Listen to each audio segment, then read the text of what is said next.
FIve Nights at Freddys, a name that is recognised throughout gaming as a whole, and the game that I have built a following off of on this YouTube channel right here. Steam, the game hub of pretty much every single PC user, where you can even buy FIve Nights at Freddys. Now, if you combine these two and go to the review section, you can find some wonderful things there. So we're going to be reading the funniest and worst reviews on the first FIve Nights at Freddys game. Also, sorry for the lack of videos. I unfortunately died last week, but thankfully made a full recovery just yesterday. So back to the video. This one is, oh my day, this one is absolutely devious.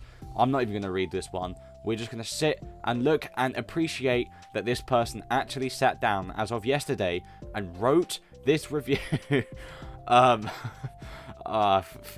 enough. It's too scary, this one says, with the wrong two. You need to include another O in that one, mate, just for it to actually make sense, because right now you're saying it's too scary, like it's going to the scary, and I don't think that exactly makes any sense in the context that you've given us.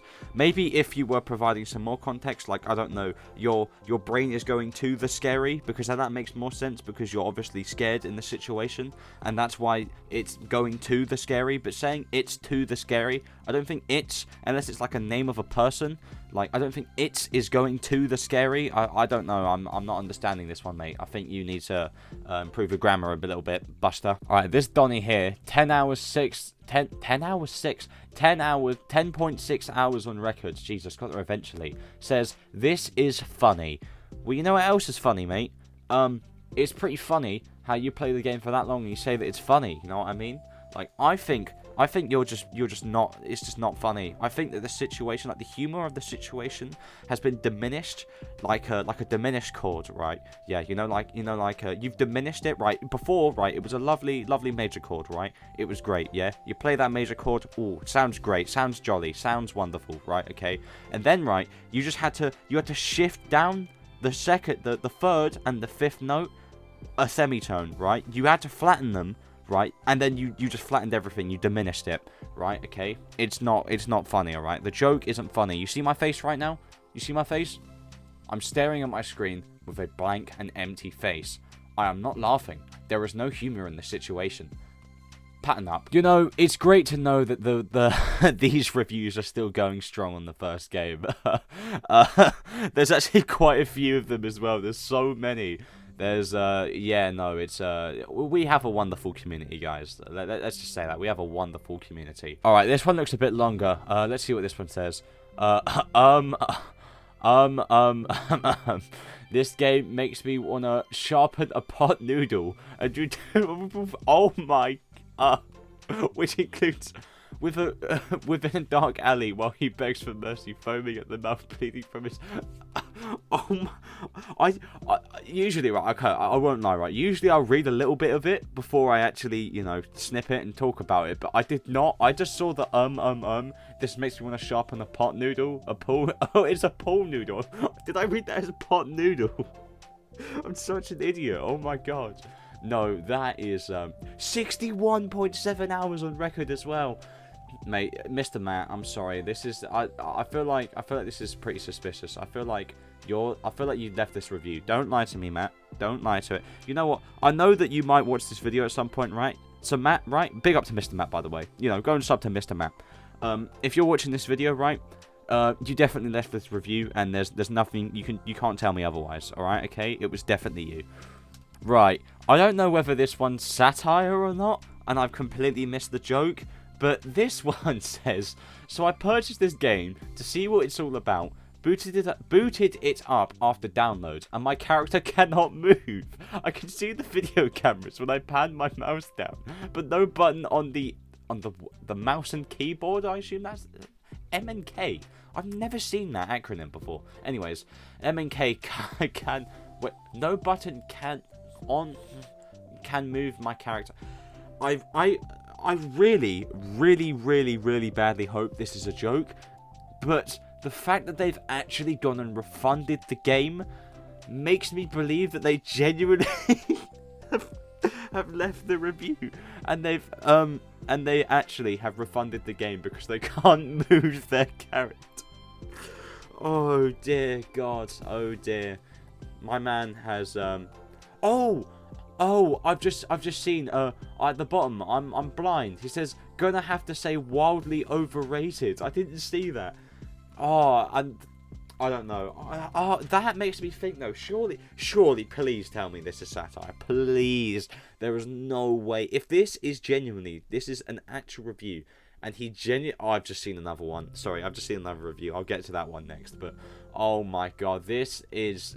I really hope it's a joke because this is actually painful otherwise. Right, this is the one that I started laughing at because I was looking at the rest of the review page whilst I was reading that one, like talking about it. This one is just, well, it's nice to see there's some inclusion here because usually it's just the bear, but it's nice to see that, you know, the duck gets some inclusion as well. Come on, inclusivity, guys. Come on, let's all clap. Let's all clap for the community, guys. Let's go. We've moved past just the bear at this point, and we're starting to include more characters. I'm expecting the fox next, the fox and the bunny, right? Okay. Next time, if I ever do one of these videos again, one of yous, right? I'm expecting you to go and leave a review, say including the fox and the bunny, right? Okay. Yeah. Okay. Calm. Here we go. We're into this. Most definitely is not satire. Oh, I can't. This one, the thing is though, this actual review is so definitely not satire, but I'm questioning it now because they haven't requested the refund and the other guy did, and they can still do so, but okay, anyways, really boring, terribly done, no tutorial, controls are terrible, no option for subtitles, or options of any kind, no pausing, were you even trying when you made this game? Alright, okay, first of all, right, okay, no tutorial, right? Well, yeah, I guess so. There's not really a tutorial, right? Because it's not, like, exactly telling you what to do. But then again, the phone guy literally explains to you. If you use your ears, right, you know, you wear a headset, or maybe you use speakers, right? If you, you know, actually maybe think about what he's saying, right? He tells you what to do, I'm pretty certain. And, right, if it's just outright, like, given to you like a normal game tutorial, right? I feel like that takes away from the horror aspect because you are in the fear of the unknown, right? That's what gave it such a big fan base in the first place and made it so scary because it was the fear of the unknown, right?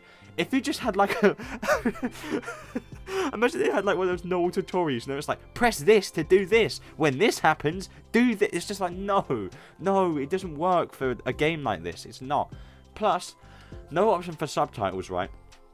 I swear it's not really that hard to see, that actually hear what he's going on about, right? But if you, like, I don't know. And also, no options of any kind. Mate, what options do you need, right? You would have to have a pretty garbage computer for it to not run properly, so there's no need for graphics settings. Maybe sound. Sound could have been a nice one, but none of them, I swear, had any options for sound or anything like that. And you can just go into your actual, like, computer settings to adjust the volume. So, yeah, you could always do that, mate.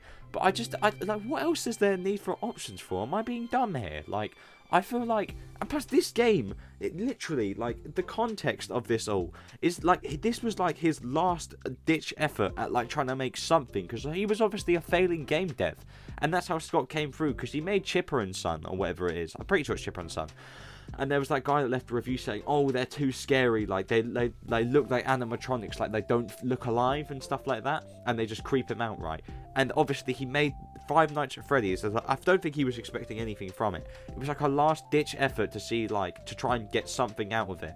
And then, obviously, like, so I doubt my bro was literally sat here like, I must include the options. I must include subtitle options. It's like, no, he wasn't expecting anyone to really play it, I doubt. So, I mean, that to even have it in the first place is just... I'm going to stop myself here. I've been rambling way too long about this one, which could even just be a joke. So, yeah. Was he even trying when he made this game?